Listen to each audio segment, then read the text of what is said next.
Hello বন্ধুরা, good evening. দেখুন, গরমের প্রথম কলকে ফুল ফোটা ছাদ বাগানে শুরু হয়ে গেছে আর রঙটা ভারী মিষ্টি। তো কলকে ফুল দেখলে তো হবে না, কিছু কাজ সারতে হবে, অনেক কিছু আনাজ টানাজ তুলবো। আবার শুনতে পাচ্ছি ঝড় বৃষ্টি হবে, তো সেই জন্য ছাদ বাগানটা একটু গুছিয়ে রাখবো। কালকে এসে টমেটো গাছ কয়েকটা তুলে ফেলেছি। গাছগুলো তুলে ফেললেও কোনো জায়গা ছিল না টমেটোগুলো রাখার, তাই যে কোনো টবের মধ্যেই রেখে দিয়েছিলাম। এদিকেও রেখে দিয়েছি। এই যে বোগেনভেলিয়া গাছটা আছে, এই গাছের গোড়াতেও দেখুন কাঁচা টমেটো পাকা টমেটো দু রকমই তুলে নিয়েছি, কারণ গাছটা তো আর বাড়ছিলও না আর ফুলও আসছিলো না। আর টমেটোগুলোও ভালো হবে না, ছোটো ছোটোই থেকে যাবে, পোকা লেগে যাবার থেকে খেয়ে নেওয়া ভালো, তাই জন্যে তুলে নিয়েছি। এগুলো হচ্ছে আগের টমেটো গাছ, যেগুলোকে আগে তুলে নিয়ে রোদে দিয়ে দিয়েছিলাম, বেশ ভালো শুকিয়ে গেছে। তবে এগুলোকে সব ঢাকতে হবে। আর এদিকেও দেখুন আনারস গাছের এখানে ডাঁটা শাক হয়েছে, বেশ মোটা ডালটা হয়েছে, এটাও তুলে নেবো রান্নার জন্য। আর ডাঁটা গাছ তো আমি অনেক জায়গায় ছড়িয়ে দিয়েছিলাম, বাতাবি লেবুর গাছের গোড়ায় শীতের শেষের দিকে এই পালং শাকগুলো দিয়েছিলাম, মানে দানা ফেলেছিলাম। পালং শাকগুলো হয়েছে, আর ভালো বাড়বে না, আর ভালো হচ্ছেও না, রোদেতে নেতিয়ে পড়ছে। তো এগুলোকেও তুলে নেবো, রান্নায় ব্যবহার করে নেবো, কারণ কি লাস্ট দানা ছিল। এখনও কিন্তু আমার কাছে পালং শাকের দানা রয়েছে, এখন দেবো না, আবার সেই বর্ষার সময় দেবো। এখন আর পালং শাক ভালোভাবে উঠবে না, যেহেতু আমাদের এখানে অনেক বেশি গরম পড়ে গেছে। তবে যেসব জায়গাতে এখন একটু একটু ঠান্ডা আছে সেখানে হতে পারে।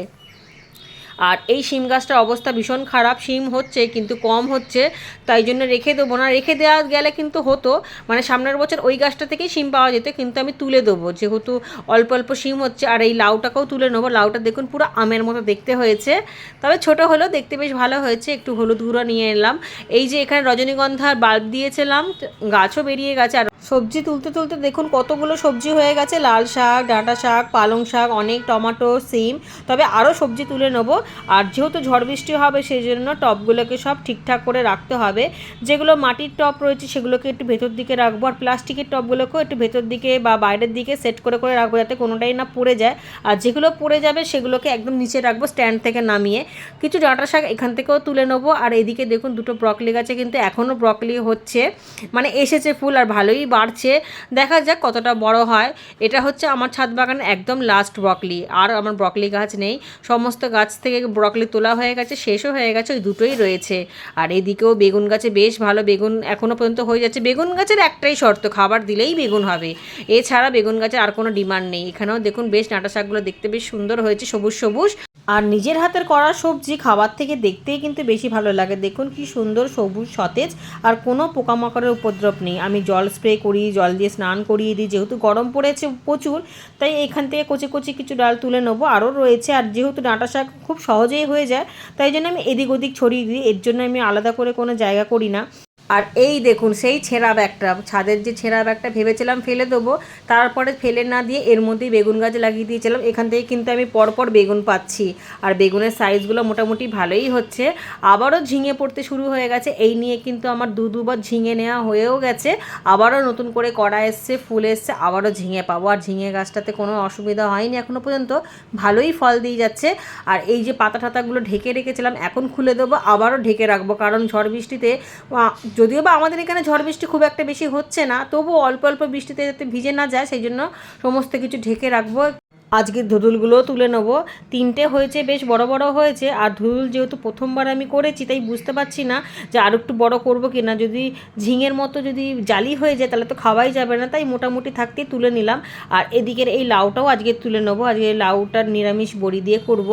নিরামিষ রান্না আমার ভীষণ ভালো লাগে। আর এই লাউ গাছটা সেই শীতের সময় লাগানো লাউ, এখনও পর্যন্ত লাউ হয়ে যাচ্ছে। যেহেতু লাউ গাছটা আমার ছাদ বাগানে অনেকগুলো করেছিলাম, তাই একটা একটা করে অনেক, প্রায় প্রতিটা সপ্তাহতেই কিন্তু আমি লাউ পাই। এদিকে ভেন্ডি চারাগুলো বেশ দিব্যি বাড়তে শুরু করেছে, আর ভেন্ডিও পাচ্ছি। এগুলো ছোটো জাতের চারা, মানে ফলও হবে, গাছও বাড়বে, এরকম দানা। তো গাছের ফলগুলোও হয়ে গেছে, একটা দুটো করে হচ্ছে, সেগুলোকেও তুলে নেবো। আর ভেন্ডি তো বেশি দিন রাখা যায় না, পুরো হয়ে যাবে। আর এইটুকু গাছ হলে কি হবে, এক একটা গাছে দেখুন দুটো তিনটে করে কিন্তু ফল আছে, তুললে আবারও হবে, গাছটাও বাড়বে, কিন্তু গাছে খাবার দিতে হবে। আমি গরমের সময় বেশিরভাগ তরল সার দিই, আবার জৈব খাবারও দিই, অনেক সময় বাসি ভাত ঠাত মিশিয়ে ডিমের খোসা টোসাও দিই। আর এদিক থেকে আজকে একটা বেগুন তুলে নেবো। এই বেগুন গাছটার বেগুনটা এই প্রথমবার পেলাম, শীতের শেষে লাগানো হয়েছিল, এতদিনে একটা ফল পেলাম, আবারও ছোট ছোট বেগুন হতে শুরু হয়েছে। যাই হোক, বেগুন গাছে এই একটা সুবিধা, বেগুন গাছে যত বেশি খাবার দেবেন তত বেশি মানে বেগুন পাওয়া যাবে। এখান থেকে আরও 4টি সবজি নিয়ে নিলাম, কিছু কাঁচা লঙ্কা, পুজোর ফুল টুল তুলে নিলাম। আর এই যে সিমের ট্রে, তখন দেখিয়েছিলাম যে সিম গাছটা ভালো হচ্ছে না, আমি সমস্ত গাছটা তুলে উপরে ফেলে দিয়ে নতুন করে বেড বানিয়েছি। ভাবলাম জায়গাটা খালি রাখবো কেন, তাই এর মধ্যে শাকের বীজ দিয়ে দেবো। এর আগেও আমি অনেক শাকের বীজ দিয়ে অনেক শাক করেওছি, মাটিটা একটু রোদ খাইয়ে নিলাম। কাল রাতে অনেক চেরি টমেটোর বীজ ধুয়ে রেখেছিলাম, সেগুলোকেই এখন খাতার পাতার মধ্যে এনে বস্তার তলায় দিয়ে দিয়েছি, রোদ খাওয়াবো। এই বীজগুলোকেই আমি সংরক্ষণ করে রেখে দেবো সামনের বছরের জন্য, তাহলে আর সামনের বছর বীজ কিনতে হবে না। আর এদিকে 2টো ক্যারেটের মধ্যেই আমি শাকের বীজ ফেলবো বলে মাটি তৈরি করে দিয়ে গেছিলাম, মানে কাঠের গুঁড়ো ঠুড়ো দিয়ে আর গোবর সার দিয়ে। আর এদিকে সিমেন্ট ট্রেটাও রেডি করে নিয়েছি, একটার মধ্যে পাট শাক দেবো আর একটার মধ্যে কলমি শাকের দানা দেবো। কলমি শাকটা আমাদের বাড়িতে সবাই খুব ভালোবাসে আর খুব সুন্দর হয়ও। আর যেহেতু কলমি শাকের মাথা কেটে কেটে নিলে আরও বেশি ঝাঁকড়া হয়, সেই জন্য কলমি শাকটা সহজে হয়েও যায় আর পাওয়া যায় অনেক পরিমাণে। আমার ছাদ বাগানে কিন্তু অনেক জায়গাতেই আমি করেছি। তো এদিকে দিয়ে দেবো, তার আগে হলুদ গুঁড়ো ছিটিয়ে দিয়েছিলাম যাতে কোনো রকম কোনো ফাঙ্গাস না লাগে। আর এখন যেহেতু পিঁপড়ে হবেই সমস্ত টবেতে, গরম তো তাই পিঁপড়ে হবে, আর যাতে পিঁপড়েতে দানা নষ্ট না করে দেয় তাই জন্যই ফাঙ্গাস পাউডার বা হলুদ গুঁড়ো দেওয়া যেতে পারে। তো আমার কাছে হলুদ গুঁড়োই ছিল, হলুদ গুঁড়োটাই দিলাম আর কলমি শাকের দানা, পাট শাকের দানা ছড়িয়ে দিলাম। ওপর দিয়ে জল ছিটিয়ে দিয়ে প্লাস্টিক ঢেকে রেখে দেবো, কারণ প্লাস্টিক না ঢেকে রাখলে দানাগুলোকে, মানে পাট শাকের দানা যেহেতু ছোটো ছোটো হয় তাই জন্য কিছু করবে না, পাখিতে দেখতেও পারবে না, খাবেও না, কিন্তু কলমি শাকের দানাগুলো খাবার থেকে বেশি নষ্ট করবে, সেই জন্য ঢেকে রেখে দেবো। আর মাঝে মাঝে চেক করব, 2-1 দিনের ভেতরেই এর থেকে দানা অঙ্কুরিত হয়ে চারা উঠে আসবে আর খুব ভালো শাকও হবে। আর শাক গাছের একটাই খুব ভালো জিনিস, যত বেশি মাথা বা ডগ কাটবেন তত বেশি ঝাঁকড়া হবে। জলের ছিটে দিয়ে দিলাম, এবার ঢেকে দেবো। বাগানের লাঠি ফাটি সব নিয়ে চলে এসেছি, একটা ছোট্ট করে মাচা তৈরি করব। যেহেতু আমার ছাদটা ভীষণই ছোট, তাই বড় করে মাচা করে লতানো গাছ করলে, মানে ছাদ পুরো জুড়ে যদি আমি ওপর দিয়ে মাচা করি তাহলে ছাদটা পুরো ঘিরে যাবে, মানে ছায়া পড়বে, নিচের গাছগুলো রোদ পাবে না আর ছাদটা জঙ্গল জঙ্গলও মনে হবে। সেই জন্য আমি সবসময় সাইড দিয়ে মাচা দিই। দেখুন ওই পুরনো বাঁশ ঠাস কঞ্চি ঠঞ্চি দিয়েই আমি মাচা তৈরি করছি। আগে দড়ি দিয়ে বাঁধতাম, এখন আর দড়ি দিয়ে বাঁধি না, এখন জিপটাই দিয়ে বাঁধি। এগুলো হার্ডওয়াশের দোকানে পাওয়া যায়, অনেক রকম সাইজের হয় আর দামও যে খুব একটা বেশি তা না, দাম ভীষণ কম। এটা দিয়ে টাইটও হয়। আগে দড়ি দিতাম, দড়ি রোদেতে নষ্ট হয়ে যেত, বর্ষার জল পড়লে নষ্ট হয়ে যেত, তখন আমাকে আবারও বাঁধতে হতো। এখন এইটা দিয়ে বাঁধি। এটা দিয়ে কিন্তু আমি টমেটো গাছের মাচাও দিয়েছিলাম, আবার লাউ গাছের মাচাও দিয়েছিলাম, খুব ভালো টাইটও হয় আর খুলেও আসে না। আর ছোট্ট জায়গার মধ্যে কিন্তু বেশ সুন্দর হয়ে যায় আর ইনস্ট্যান্ট কাটাও যায়, কাঁচি দিয়ে কেটে দিলে সঙ্গে সঙ্গে বাঁশগুলো খুলে রাখা যায়। যদিও বা এগুলো বাঁশ না, সরু সরু পাতলা পাতলা লাঠি, এইগুলো কিন্তু আমি ছাদ বাগানে সবসময় ব্যবহার করি। আর দেখুন সাইড দিয়ে করে দিয়েছি, পুরো ছাদটা উপর দিয়ে খোলা থাকবে, সাইড দিয়ে লতানো গাছ। এইভাবেই কিন্তু আমি লাউ গাছেরও মাচা দিয়েছিলাম, কুমড়ো গাছেরও মাচা দিয়েছিলাম, এখনও লতানো গাছের জন্য করলাম। সাইড দিয়ে করলে দেখতেও ভালো লাগবে। চলুন মাছা বাঁধা তো হয়ে গেল, এবার আপনাদেরকে পাট শাক দেখাই। 15 দিন আগে আমি পাট শাকের দানা দিয়েছিলাম এই ক্যারেটের মধ্যে। দেখুন কত সুন্দর সবুজ সতেজ হয়েছে আর কোনো রোগের আক্রমণ নেই, পাতার মধ্যে কোনো দাগ নেই, পোকা লাগেনি, ভীষণ সুন্দর হয়েছে। এবার এই ক্যারেট তোলার মতো হয়ে গেছে, মাথা কেটে কেটে নিলে আবারও ঝাঁকড়া হয়ে বেরাবে। তবে বেশি দিন তো নেওয়া যায় না মনে হয়, কারণ আমাকে নার্সারি থেকে তাই বলেছিল যে পাট শাক বেশি দিন নেওয়া যায় না। কলমি শাক যেমন বারবার নেওয়া যায়, অন্তত 3-4 বার তো নেওয়াই যায়, পাট শাক হয়তো 2বারই নেওয়া যাবে, হয়ে গেলে আবারও বসিয়ে দেবো। আর এদিকে পুদিনা পাতা ডাল কেটে কেটে বসিয়েছি, খুবই সুন্দর হয়েছে। আর নিম পাতা এই নিয়ে 3-3বার হয়েছে, দেখুন 2-2বার কাটা হয়ে গেছে। আর যতবার কাটছি ততবারই নতুন নতুন পাতা বেরাচ্ছে। আর এই সময় তো নিম পাতা খাওয়া ভীষণই ভালো, আর নিজের গাছের যেহেতু তার স্বাদই আলাদা।